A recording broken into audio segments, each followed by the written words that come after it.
Muy bien, dando a todos la bienvenida entonces a nuestra clase número 12, la última del manual número 4, el volumen número 4 de la nueva vida en Cristo. Parece mentira, pero ya cubrimos otro manual completo. Así que vamos a orar y entrar de lleno al tema de hoy.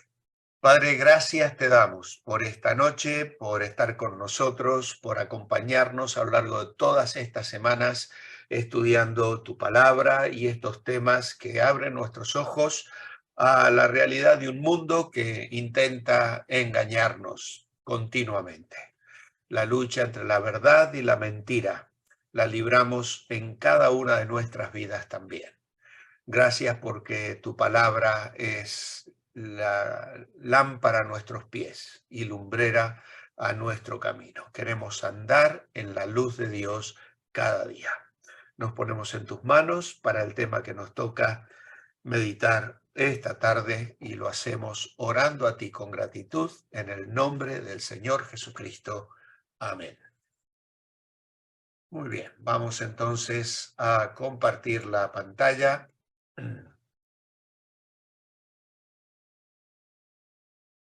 de nuestra clase Creciendo en la Gracia. Todas las religiones nos llevan a Dios y tenemos allí una persona mirando hacia los cuatro lados donde distintos personajes están con cara de sabiondos intentando sugerirle un camino, diríamos así, ¿no? Es cierto que todas las religiones nos llevan a Dios. Es común oír a las personas decir que hay muchos caminos al cielo. Dicen que lo más importante es ser sincero al practicar su religión y tolerar otras creencias.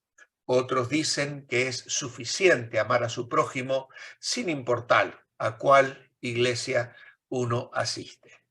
Todo esto suena muy bonito y es muy popular creer así.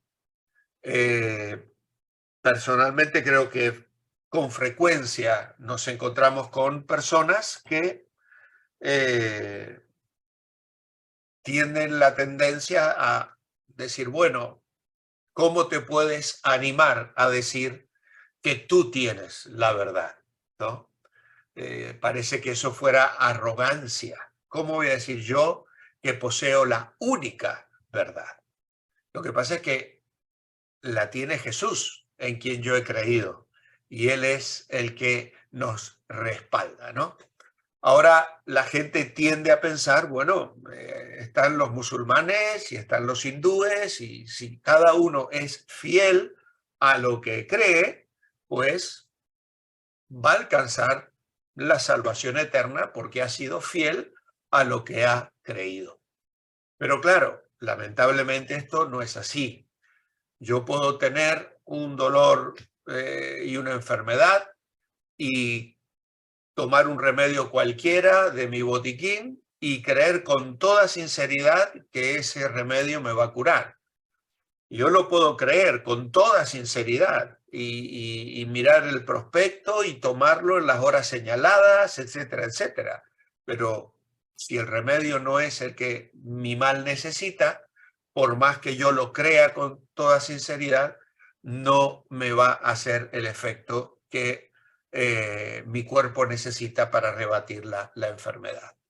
Y en este sentido, el pecado nos ha herido, ha traído una enfermedad a la raza humana que, como vamos a ver, hay uno solo que puede dar una respuesta, una salida, una solución. Es el camino fácil porque uno puede escoger las prácticas religiosas que le gustan también y dejar las que no le gustan. Pero, ¿qué dice la Biblia? ¿Qué enseñó Jesús? Y entonces entramos a mirar lo que la palabra de Dios nos dice. ¿Qué le dijo Jesús a Nicodemo? Un hombre sumamente religioso. Aceptaba la forma en que Nicodemo practicaba la religión. Juan capítulo 3 nos habla de este fariseo, un hombre llamado Nicodemo, persona importante entre los judíos, que una noche vino a ver a Jesús y le dijo: Rabí, sabemos que has venido de Dios para enseñarnos como maestro, porque nadie puede hacer estas señales que tú haces si no está Dios con él. Le respondió Jesús: te aseguro que el que no nace de nuevo no puede ver el reino de Dios. ¿Mm? ¿Qué le dijo entonces Jesús a Nicodemo, un hombre sumamente religioso? ¿Aceptaba la forma en que Nicodemo practicaba la religión? Pues vemos que no. Le afirma que hay que nacer de nuevo para ver el reino de Dios.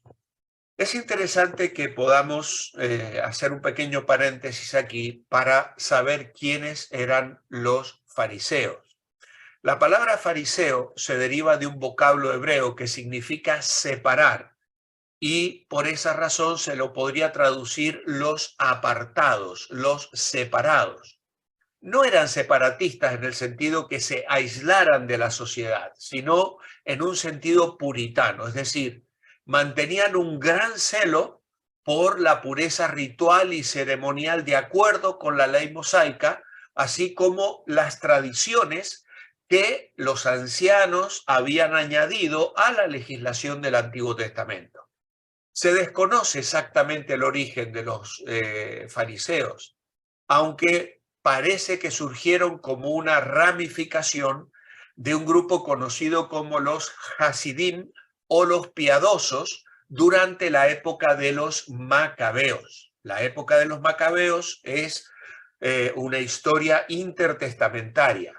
Los Macabeos son algunos de los libros apócrifos que se encuentran, por ejemplo, en la versión de la Biblia de Jerusalén, aceptados por la Iglesia Católica, pero rechazados como inspirados tanto por los judíos como por nosotros. Estos piadosos o hasidín procedían por lo general, o los fariseos, de la clase media judía, y casi todos eran laicos, es decir, hombres de negocios, antes que sacerdotes o levitas. Representaban el núcleo más cerrado, más ortodoxo del judaísmo, y ejercían gran influencia sobre el común denominador de las gentes que habitaban en Israel. Josefo, que es un historiador judío que se pasó a los romanos en el tiempo en que Jerusalén fue destruida, en el 70 después de Cristo, nos dice que existían unos 6.000 fariseos en el tiempo de Herodes el Grande. Y bueno, a estos Jesús los condenó porque ellos se concentraban excesivamente en los aspectos exteriores de la religión antes que en la vida espiritual interna. Ellos tenían un montón de reglas, y a estos fariseos parecía Nicodemo, pertenecía. Nicodemo era un fariseo y su nombre en griego significa victorioso sobre el pueblo. Era un fariseo destacado, miembro del Sanedrín, es decir, cuando dice un principal o un hombre importante entre los judíos. No sabemos detalles de su trasfondo familiar, aunque sí sabemos que en algún momento llegó a creer en Jesús. En el capítulo 7 del Evangelio de Juan vamos a saber algo más de él, y vamos a ver cómo arriesgó su propia vida e incluso su reputación después de la cruz para bajar el cuerpo de Jesús y para que recibiera un funeral decente. Así que al ser principal entre los judíos, se nos habla de que pertenecía a el Sanedrín, que era la principal entidad gubernamental de aquellos días en toda Palestina. Podríamos decir que era la Corte Suprema de los judíos, o el Concilio Superior de la época, y además tenía preponderancia política. En tiempos del Nuevo Testamento, el Sanedrín estaba conformado por el sumo sacerdote que lo presidía y los principales de los sacerdotes, los ancianos o cabezas de familia, y los escribas, para un total de 71 miembros. Y los nombraban ya sea por herencia, diríamos, como también por asuntos políticos. Ahora, este hombre prefiere venir de noche al encuentro de Jesús. Parece ser que lo hace de una manera clandestina, quizá para no arriesgar su reputación con sus colegas fariseos, porque Jesús ya no era muy popular. Y entonces el Señor rápidamente, sin dejar prácticamente que le pregunte nada, porque este hombre afirma que reconoce la autoridad, sabemos que has venido de Dios para enseñarnos como maestro, porque nadie puede hacer estas señales que hace si no está Dios con él. Es decir, es una declaración de fe, ¿no? De estar aceptando que Jesús era una persona respaldada por la autoridad divina en base a las obras que hacía. En otros pasajes el Señor les dice, si no me creéis por lo que hablo, creedme por las obras que veis que hago. Aún así cerraban su corazón contra él. Pero Nicodemo, de alguna manera, acepta se expresa de esta manera, y entonces el Señor le habla de el nacimiento de arriba o el nacimiento de lo alto. Jesús respondió una pregunta que Nicodemo no había hecho, por lo que intuimos que leyó su corazón y fue directamente al centro, al núcleo del problema, es decir, la necesidad de transformación o regeneración espiritual que solo el Espíritu Santo puede producir, porque el nuevo nacimiento es un acto de Dios por el cual la vida eterna es impartida en el creyente. Nacer de nuevo corresponde con la idea de ser hechos hijos de Dios mediante la fe en el Verbo encarnado.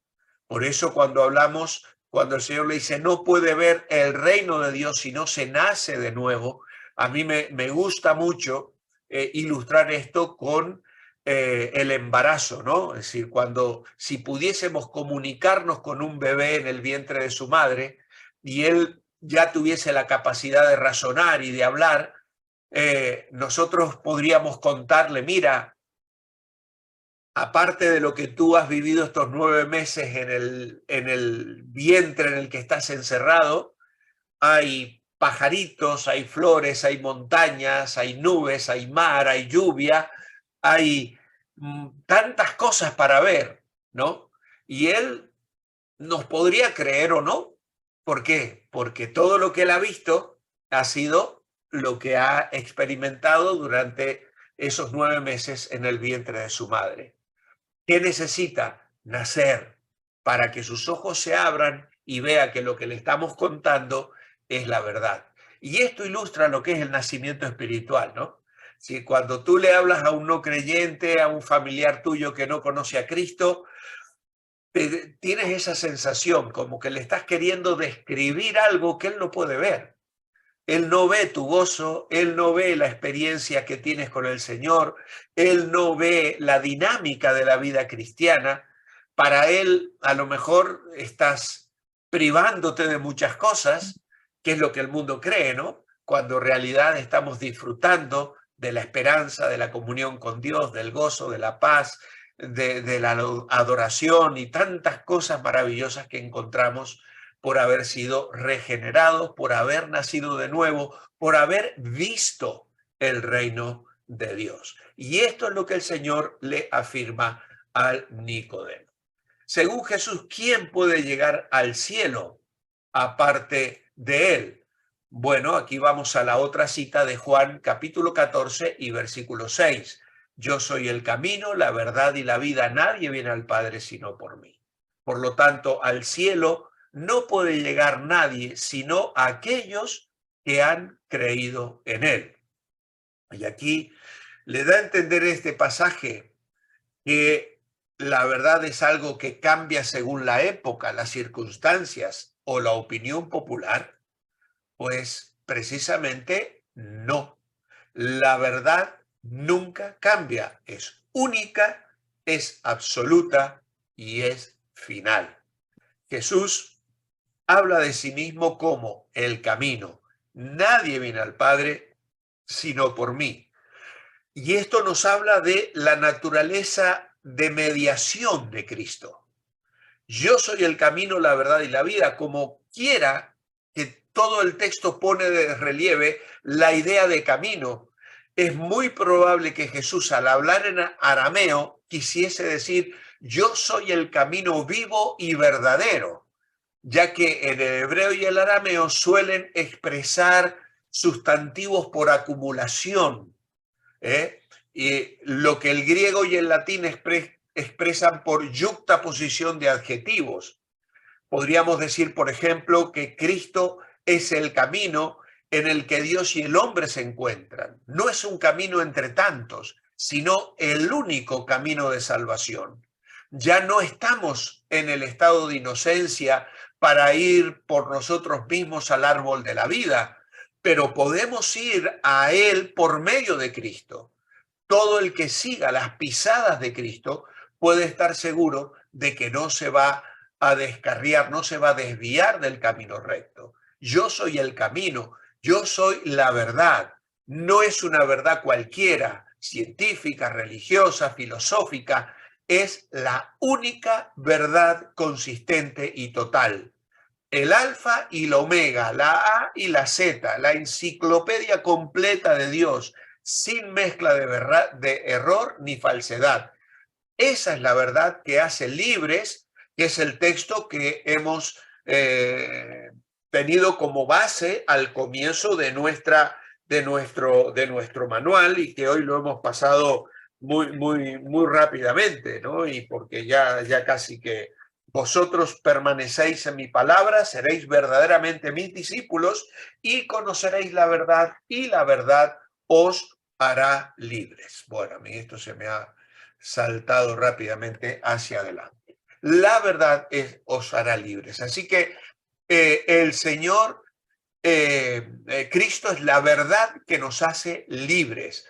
Y al inquirir sobre esa verdad, ya no necesitamos aprender otra verdad que la que está en Jesús, pues todas las cosas están en Él resumidas y restauradas. Cristo es la clave de todos los enigmas, pues Él nos ha sido hecho de parte de Dios, dice Pablo a los Corintios, sabiduría. Pero no solo es la verdad, Cristo es la vida, no una vida cualquiera, sino esa vida incorruptible, es esa vida que sustenta, eh, esa vida que viene de Dios, porque está en el centro de su ser. Esta es la vida que dura por toda la eternidad. En Cristo y por Cristo estamos vivos para Dios con esta vida de Dios. Y es por eso que Él es el que hace de mediador, como vamos a verlo a continuación. Así que cuando la gente acusa al cristiano de ser muy cerrado por creer que Jesús es el único camino, hay que recordarles que esto no es idea nuestra, sino que es lo que Cristo mismo dijo. Es interesante notar que algunos que se creen tolerantes toleran todo menos el verdadero evangelio. Ahora, ¿acaso la Biblia deja abierta la puerta para creer que todas las religiones nos llevan al cielo? ¿Por qué? Bueno, la respuesta obviamente es no. ¿Por qué? Bueno, Hechos 4:12 dice claramente, en ningún otro hay salvación, porque no hay otro nombre bajo el cielo dado a los hombres en que podamos ser salvos. No hay salvación sino por la obra de redención que Jesús realizó. Muchas personas, como hemos leído en el manual, reaccionan negativamente al hecho de que no hay otro nombre en que podamos obtener salvación. Pero esto no lo ha decidido la Iglesia. Esto no es fruto de convenios ni de concilios, es una enseñanza específica de Jesús mismo. Si Dios designa a Jesús como el Salvador del mundo, ningún otro puede ser su igual. Los cristianos tienen que tener una mentalidad abierta a diferentes aspectos, pero no en cómo somos salvos del pecado. Ningún otro maestro religioso pudo morir por los pecados del género humano. Ningún otro maestro religioso vino a la tierra como el único Hijo de Dios. Ningún otro resucitó de la muerte. Por eso nuestro enfoque está en Jesús, a quien Dios ofreció como el camino para tener una relación eterna con Él mismo. No hay otro nombre, no hay otro camino, no hay otro salvación. En ningún otro hay salvación. La idea no es para salvar perdón, la opinión más probable, nos dice el traductor del versículo 12, la idea no es que para salvarse sea absolutamente necesario conocer el nombre de Jesús, sino que nadie puede salvarse si no es por medio de la obra de redención llevada a cabo por Jesús. Hay que diferenciar esto. Yo tenía un compañero, y alguna vez lo he comentado, que él me decía, yo creo en Jesús, pero él creía en Jesús como un nombre, como creía en Colón, como creemos los argentinos en San Martín, o en Bolívar, los venezolanos, ¿no? Es decir, personajes de la historia que existieron, que hicieron grandes cosas a favor de los pueblos, pero ninguno de nosotros pensamos que ellos pueden hacer algo por nosotros ahora. Fueron personas que existieron, murieron y su vida se terminó. Ahora, el nombre de Jesús, si yo creo en Jesús como un personaje de la historia, no me comunica salvación. Yo tengo que entender la obra redentora que Jesús llevó a cabo por mí, con el deseo implícito de seguir el camino fijado por Dios. Es decir, la salvación siempre procede de Dios. Nosotros necesitamos recorrer ese camino del que Jesús habló. Yo soy el camino, la verdad y la vida. Nadie viene al Padre sino por mí. Creo que alguien ha abierto su micrófono. No sé exactamente quién es, pero están entrando algunos ruiditos, así que por favor, si alguien lo ha hecho, que lo cierre. A no ser que me quiera hacer alguna pregunta, que me quiera interrumpir y que lo haga, pero si no, por favor, que mantenga cerrado. Luego tenemos Éxodo, capítulo 20, 3 y 4. ¿Qué nos dice este pasaje? Bueno, está en el marco de los 10 mandamientos. No tendrás dioses ajenos delante de mí. No te harás imagen ni ninguna semejanza de lo que esté arriba en el cielo, ni abajo en la tierra, ni en las aguas debajo de la tierra. Y aquí tenemos que no se puede tener otro Dios en quien confiar. Esta idea de este mandamiento que concierne a Dios como el único objeto de nuestra adoración surge porque los egipcios y otras naciones vecinas tenían muchos dioses que eran fruto de su propia imaginación, dioses extraños, dioses nuevos. El pecado en el que tenemos más peligro de caer en relación con este mandamiento es dar la gloria, el honor, el afecto y el interés debido solo a Dios a cualquier criatura. Por ejemplo, el orgullo hace del yo un Dios. La avaricia hace del dinero un Dios. La sensualidad hace del vientre un Dios o del placer un Dios. Cualquier cosa a las que estimemos o amemos, temamos o sirvamos, nos deleitemos en ella o dependamos de ella más que de Dios, se transforma en un Dios, en un ídolo para nosotros. Y en última instancia, estas palabras nos dicen que no podemos tener ningún otro Dios, primero sin que Él lo sepa, porque Dios lo sabe, pero además es un pecado que lanzamos contra el rostro mismo de Dios porque estamos desobedeciendo sus mandamientos. Y luego tenemos Gálatas 1:8, donde Pablo allí dice pero si aún nosotros o un ángel enviado del cielo os anuncia un evangelio diferente del que os hemos anunciado, quede bajo maldición. Y esto nos habla de un evangelio diferente, que engaña, es decir, por eso Pablo le llama anatema, es decir, sea maldito. Pablo denuncia enfáticamente la perversión del evangelio de Cristo, en este caso era por los judaizantes. Y él dice, si un ángel del cielo viene a predicar otro mensaje, sea anatema. Es decir, aunque tenga la apariencia de ángel, porque también advierte que Satanás se disfraza como ángel de luz, ¿no? Pero él invoca una maldición sobre este ángel, diríamos, que difunde un evangelio falso. ¿Por qué? Porque en realidad es un emisario del infierno. Y entonces su mensaje, el mensaje del evangelio, no debe ser cambiado nunca. La verdad del evangelio nunca cambia. Por eso Pablo habla en términos tan fuertes. Ahora, las diferentes religiones del mundo tienen enseñanzas muy diferentes. ¿Cuál es la diferencia entre el evangelio y cualquier otra religión? Bueno, el evangelio es de Dios, desde el cielo, alcanzando a la humanidad. El evangelio está basado en la obra terminada de Cristo en lugar de las obras que uno hace. La salvación es completamente gratis. Sin embargo, la religión son esfuerzos humanos para alcanzar a Dios, y aunque los requisitos varían de un grupo al otro, exigen al hombre ganar el paraíso por medio de sus obras.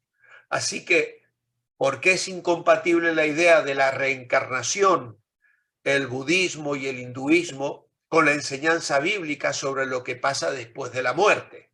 Bueno, esta pregunta surge de que las religiones nos hablan de que yo tengo que hacer cosas para salvarme, yo tengo que hacer buenas obras, yo tengo que ser buena persona, yo tengo que cambiar las cosas malas que hay en mí. Y llegamos al punto donde hay religiones que dicen, bueno, con el paso del tiempo, tú te vas a ir reencarnando. Si fuiste una mala persona, vas a recibir una reencarnación, diríamos, inferior, pero si has vivido bien, vas a recibir una encarnación superior hasta alcanzar un determinado puesto o estado en el cual vas a disfrutar de las glorias del cielo, ¿no? Ahora, la redención es por la sangre de Cristo y no por unirnos con seres inferiores. Esta vida es única y eterna. La reencarnación es la creencia de que el espíritu de una persona, cuando es librado de su morada interior por la muerte, de la morada anterior que ha tenido, vuelve a ocupar otra forma corpórea. El espíritu de un humano, según ellos, puede regresar como otro humano o como un animal. Depende del karma o de la suerte que la reencarnación sea una mejora o una degradación. Por eso es que se niegan, por ejemplo, a matar las vacas o incluso a matar cualquier tipo de insecto, porque piensan que pueden estar matando un antepasado o un familiar o una persona.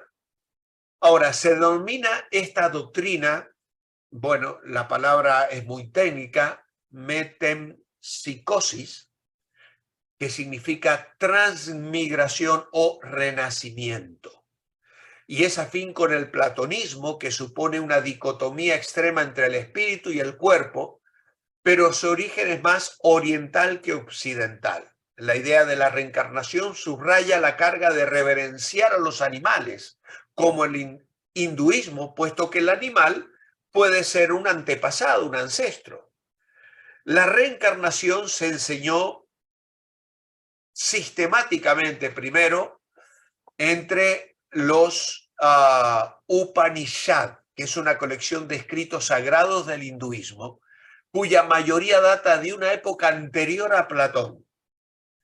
El supuesto propósito de la reencarnación es la purificación gradual del alma a medida que pasa a través de formas cada vez más altas hasta alcanzar lo que llaman nirvana.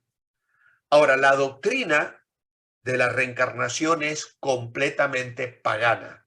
La Biblia enseña que está establecido para los hombres que mueran una sola vez y después de esto el juicio. Hebreos 9:27. Por lo tanto, la creación del ser humano fue especial, constituyéndolo un ser unitario de alma y cuerpo que no puede unirse con seres inferiores. Esta vida es la única prueba para el hombre. La redención de la persona no es por medio del karma, sino por la sangre de Cristo. Esa es la verdad del Evangelio. Ahora tenemos aquí un cuadrito que dice que el diablo iba caminando con un ayudante. Cuando vieron a un hombre agacharse y recoger un objeto que brillaba. ¿Qué encontró?, preguntó el ayudante. Un fragmento de la verdad. Le contestó el diablo. Entonces, ¿no le preocupa que haya encontrado un pedazo de la verdad?, preguntó el ayudante. No, contestó el diablo. Me aseguraré que el hombre convierta ese fragmento en una religión. Y justamente ahí tenemos que cuando tú miras las distintas creencias, tienen porciones de la verdad. A lo mejor tienen filosofías que son sanas, que enseñan el respeto, hacer el bien por los demás, la no violencia, el cuidar el medio ambiente y tantas cosas que las religiones pueden ofrecer, pero son una parte de la verdad. ¿Por qué? Generalmente nos desenfocan de nuestra necesidad de salvación. Somos pecadores y necesitamos un redentor, alguien que pague el precio de nuestro rescate porque estamos esclavizados por Satanás. El cristiano cree en un solo Dios. Otros, como los hindúes y animistas, creen en muchos dioses. Si una religión contradice a la otra, ¿es posible que ambas tengan la razón? Obviamente que no. Solo una puede ser verdad. ¿Debe seguir la tradición que le dejaron sus padres? Obviamente, ¿de qué tradiciones estemos hablando? Hay costumbres buenas y bíblicas, otras no tanto. Muchas veces la decisión de seguir a Cristo requiere que uno rompa con partes de su pasado. A veces la familia o los amigos nos van a considerar extraño y hasta traidor a las tradiciones con que hemos crecido, y vamos a recibir oposición, burla y persecución. Recordamos la enseñanza de los dos caminos de Mateo 7. La mayoría iba por el camino ancho que los conducía hacia la perdición. Lo que tenemos que recordar es que el juicio final y a quien vamos a rendir cuentas es a Dios, no a nuestros padres ni a nuestros antepasados. Ni nuestros padres, ni nuestros antepasados, ni nuestros amigos se van a presentar por nosotros delante de Dios. Cada uno de nosotros dará a Dios razón de sí. Por eso se nos sugiere aquí parafrasear Marcos 8:36 que hemos memorizado. ¿Qué aprovecha al hombre si queda bien con su familia y con sus tradiciones y pierde su alma? ¿O qué recompensa dará el hombre por su alma? Así que, como vemos, somos instados a valorar el mensaje del Evangelio y a reconocer que es el único camino y que vale la pena identificarse con esta verdad. ¿Por qué discutía Jesús con los líderes religiosos de su época en Marcos capítulo 7, verso 9? Bueno, les decía, bien invalidáis el mandamiento de Dios por guardar vuestra tradición. Y es porque daban más valor a la tradición que al mandamiento. Ojo con esto. Bueno, es la tradición de mi familia, es la tradición de mis padres, es la tradición, pero lamentablemente eso no es el camino que nos lleva a Dios. ¿Cuántos mediadores hay entre Dios y los hombres según 1 Timoteo 2:5? Pues solamente uno. Dice allí, porque hay un solo Dios y un solo mediador entre Dios y los hombres, Jesucristo hombre, el hombre Cristo Jesús. ¿Qué es un mediador? El que interviene entre dos partes, que pueden estar incluso desavenidas, ¿no? El que interviene entre dos, no me entraba más. ¿Cree que la Virgen puede mediar por nosotros? No, solo Cristo puede restaurar la paz entre Dios y los hombres. Primera Timoteo lo dice claramente, pues hay un solo Dios y asimismo un solo mediador entre Dios y los hombres, Cristo hombre. Nos desviamos de la verdad cuando oramos a cualquier personaje fuera de Dios, del Dios de la Biblia, o seguimos cualquier religión sin base bíblica. Hay un solo Dios, no hay otro camino de salvación, por eso existe la necesidad de orar por los perdidos para que lleguen a conocer al único Dios verdadero. Y hay un solo mediador, y esto se refiere a alguien que interviene entre dos partes para resolver un conflicto, para ratificar un pacto. Jesucristo es el único mediador que puede restaurar la paz entre Dios y los pecadores. Jesucristo, hombre. Y aquí hay una ausencia de artículo.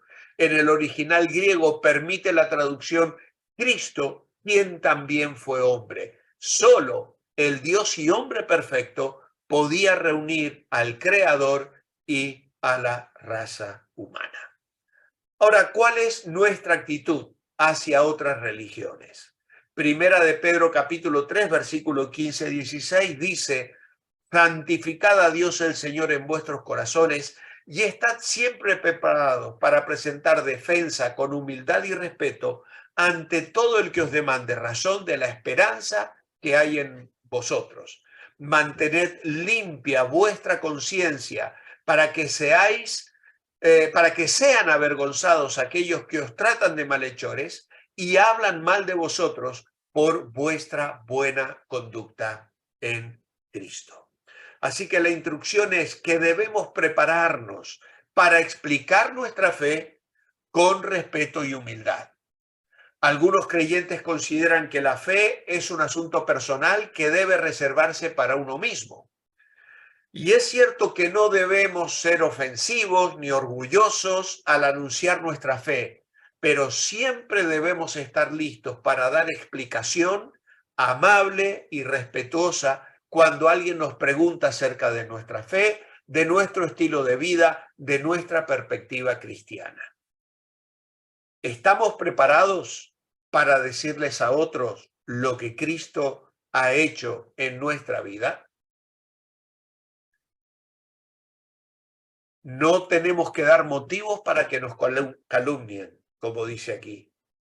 Tenemos que ir con buena conciencia y con una vida libre de toda censura para que la gente, viendo nuestra vida, pueda aceptar nuestra fe.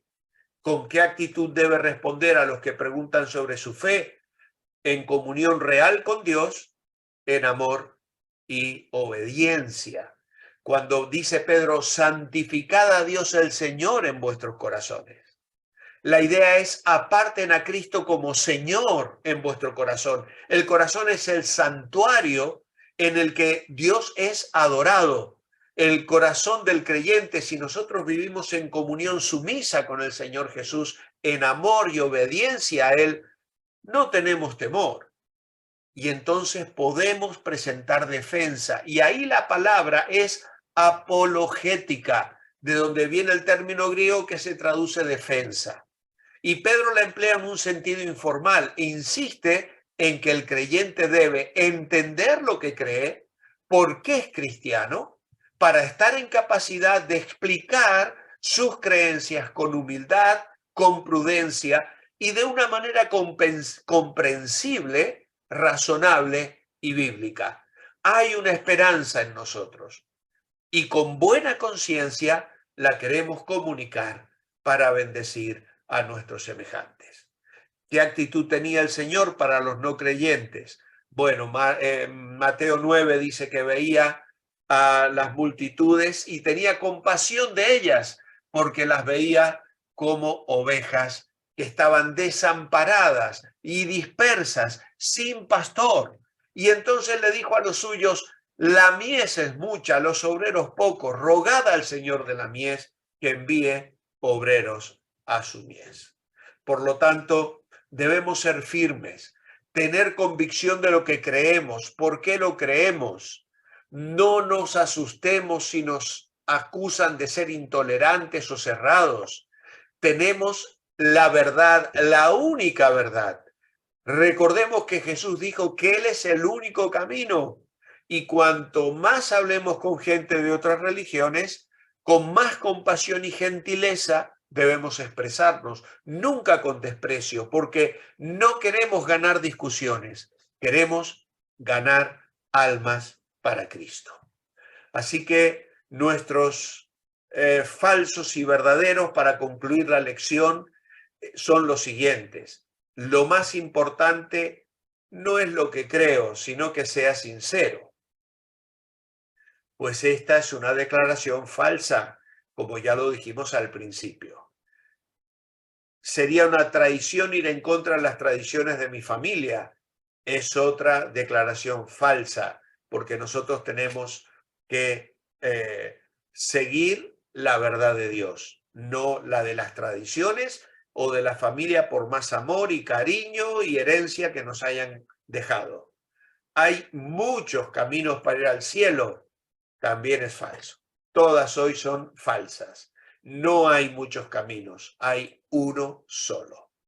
Así que nuestra tarea para la semana es: y en ningún otro hay salvación, porque no hay otro nombre bajo el cielo dado a los hombres en que podamos ser salvos. Hechos capítulo 4 y versículo 12. Es un hermoso versículo para memorizar, luego para reflexionar a la luz de 1 Timoteo 2:5. Tenéis allí la necesidad de valorar estas frases que lamentablemente se repiten como loros sin entender realmente lo que la palabra de Dios dice, y unos versículos finales que nos hablan de la importancia de obedecer el mandamiento y no dejar que filosofías y huecas sutilezas nos engañen para no seguir a Jesucristo. Así que con esto hemos llegado al final de nuestra clase y al final de nuestro manual número 4. Por lo tanto, lo que viene ahora es que si queréis recibir vuestro certificado, me lo tenéis que solicitar, ¿vale? Aquellos que lo querráis tener, me escribís. Yo me lo he hecho a mi nombre, ¿eh? Porque creo que me lo he ganado.